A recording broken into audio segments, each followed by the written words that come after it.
glitch effects look really clean, and we're going to be showing you how you can do that. So we're going to be first adding it to text and then objects. So first thing is, what you want to do is to add your text, and we're just going to name this glitch. Now I'm going to change this font to a font that I have that fits really nicely. Such things like this font, like really big fonts like this, look really good.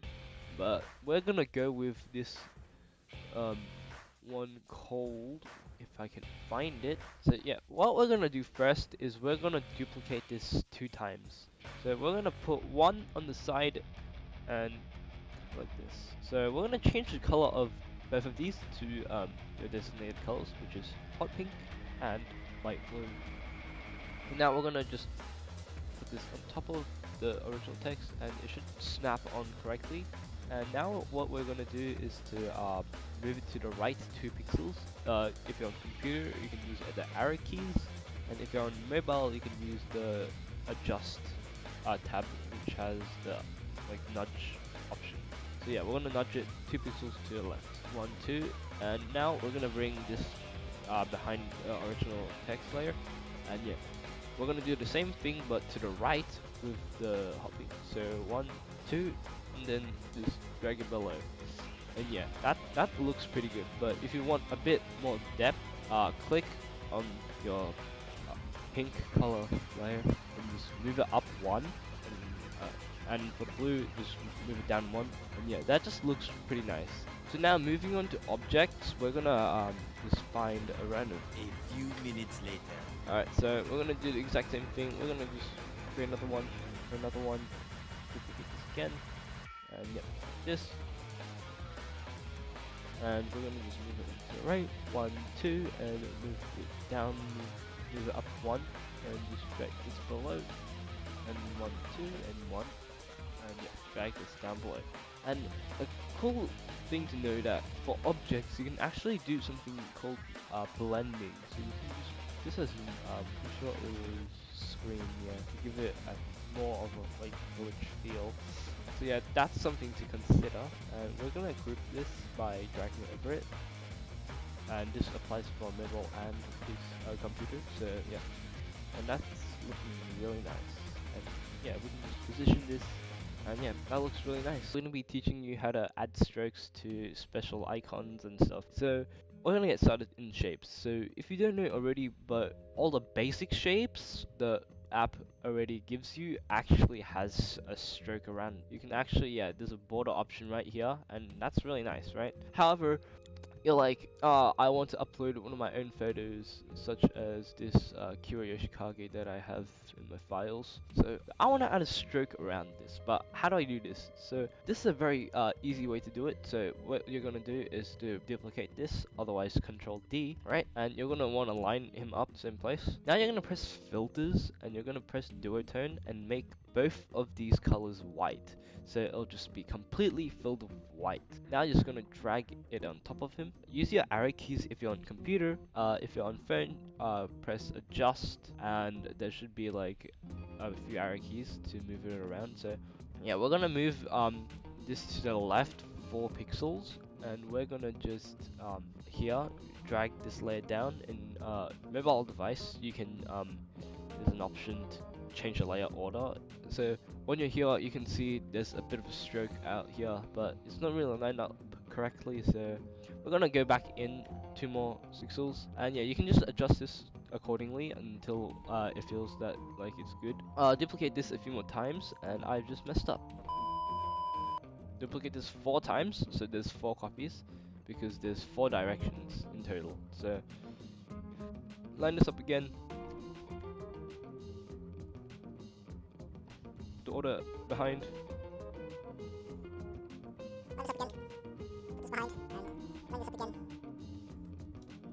And then it's behind. And yeah, there you go. That's a really nice stroke.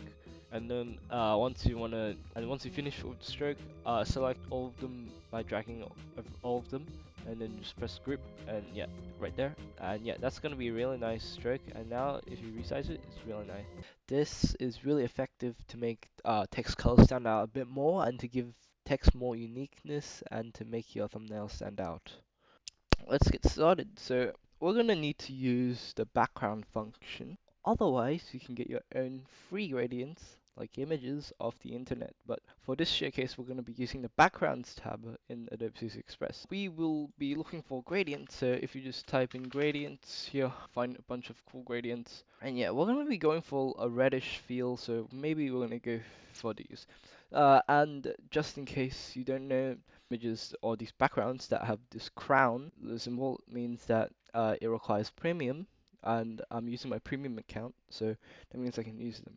For the free users, there will definitely be free ones, so yeah, just look out for it.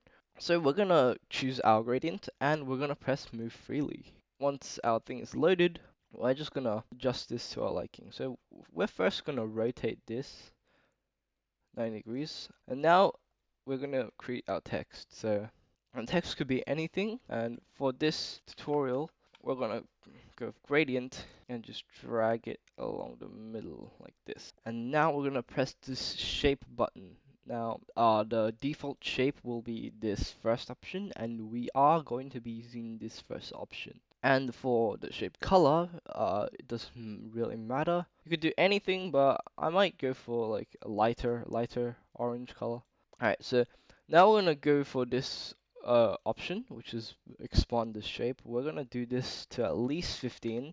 So what we're gonna want here is so that the shape touches the edges of the shape or the gradient fill behind it. So gently scale this down. And what you want to do is to mask the text so the text gets the gradient. So from here, one thing you want to do is to crop your shape. And now there's gonna be guides because if you drag down, if you crop the shape too much, it'll show the text. So just crop this accordingly so that it fits your shape. And it doesn't matter what shape your thing has because there's different crop dimensions in the crop area tool. And yeah, this is a really nice way. And yeah, there you go. That's basically it. But where that's not clear, right? So we're going to be adding one more thing. So if you just click on it again, so you're going to have the text layer. We're going to duplicate the text layer. And instead of using the shape, we're going to press outline and mask text. And you're going to use white. It looks the best. And now you just drag this accordingly. And what I recommend is using 1 as your outline. And now, because it looks a bit off, we can choose the background image to be our color palette. And there you go. That looks really good. And obviously, because this is all group, once you scale it up, matches and the gradient stays really clean. And that just looks really good. This also works for any type of text, different fonts. There might just be like a bit of like gradient left, but obviously you can just trim that out. You can just scale this up to 17 and you won't notice this thing. Yeah, that's pretty good. This effect contains a lot of elements, a bunch of rectangles. While it might look hard, it's actually not too hard. So I'm gonna still keep this. I'm just gonna keep this here. So I'm just gonna be creating another text. So what the text is gonna be is probably gonna be something pretty simple. And to keep this video short, I'm just gonna go with the text hi. And for the font, we want to match this, so we are just going to check the font, which is Source Sans Pro Black. With this text, we're just going to drag it to where we want, and the thing that we want is shadow. So we're going to turn that on, obviously change the color to black, and because we have this like 120-degree angle to the right, we're going to go for the exact opposite, so it's going to be minus 135 for this one. And now here comes the bit of a tedious process. You're going to grab a square or rectangle from the shape section and you're going to just start to scale it down to a reasonable height and make this a bit long, and also set the color to black. You're gonna rotate the bar to about the same angle It doesn't have to be exact, but it should be telling you the angle as the red lines appear on screen. So you can just drag this along and just try to match it as well as you can on the text. And you can obviously use the arrow keys to move it around, and obviously we're gonna put the order behind text. And now just rinse and repeat. And to make this process a bit faster, the duplicate key is similar to Photoshop. You can just hold Alt and it should be duplicated for you instantly. And yeah, because this is not really well positioned, I'm just going to use the arrow keys to just slightly nudge it across. That is looking good. And yeah, we just rinse and repeat.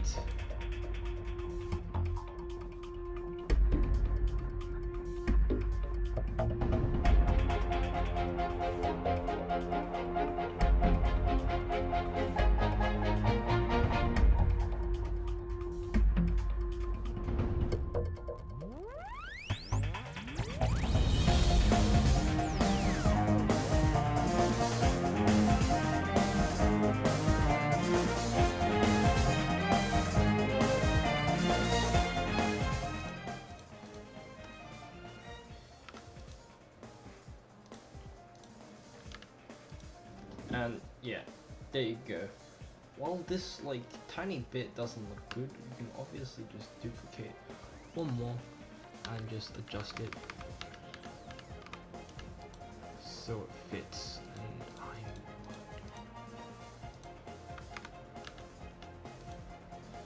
And that looks pretty good. And you can repeat this with as many text layers you want, and before you do anything else, remember to group it so it doesn't like go everywhere. And that's how you make the 3D effect. Oh, this text is unreadable. I think I'm just going to add an outline. There are actually better ways to increase text readability on complex backgrounds. Here's 3 methods that you can increase text readability on the screen. The first option is to use the darken tool. Press on looks, then darken. Easy. 2. Go to enhance and then turn the brightness and contrast down to your liking. 3.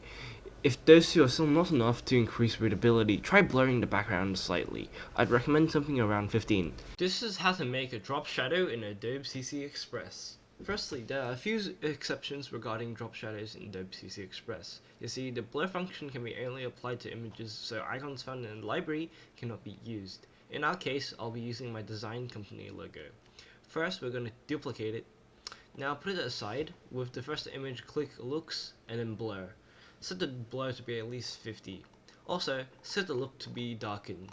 With the shadow done, let's finish it off by dragging the duplicated image on top. Finally, group them together so you won't accidentally move them away from each other.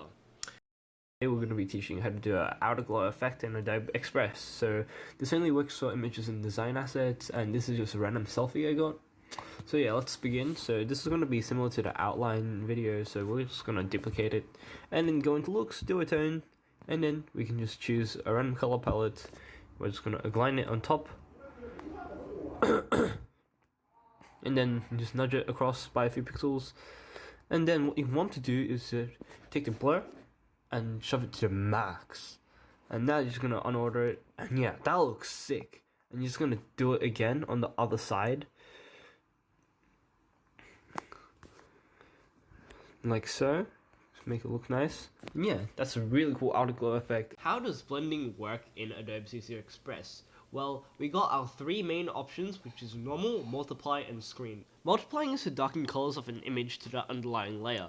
It only works when underlying layers are not a solid color of black and white. As you can see, in the black layer, there's nothing to be seen, and in the white, there's no effect. In a nutshell, all the white pixels are multiplied to their corresponding pixel on the underlying layer by the RGB value. Screening is basically the complete opposite, so it lightens colors of an image to the underlying layer, so it only works when layers that are light colored. For example, a solid white background wouldn't work, and a solid black background would give you no change. So in a nutshell, it just removes all the black pixels and just lightens all the colors. Now here's 2 examples of screening and multiplying. This one's a screen, while this one is a multiply. This is how you can use pages to create a really cool looking connected post in Instagram or on any social media. This tutorial is really easy, so the first thing you want to do is to upload your image and just tweak it to your liking. Once that's done, you're going to be copying it across to your second page in the edit tab. You're just going to scroll along and just copy it to you'll be redirected to the second page, and then you're going to want it to make it lean to the left so it looks like this. Now you're going to switch back to page 1 and use the marker from where you placed the image on page 2 to make sure it kind of connects. You can use the page view to check it out, and you can obviously use the nudge tool to see if it fits. And that's it.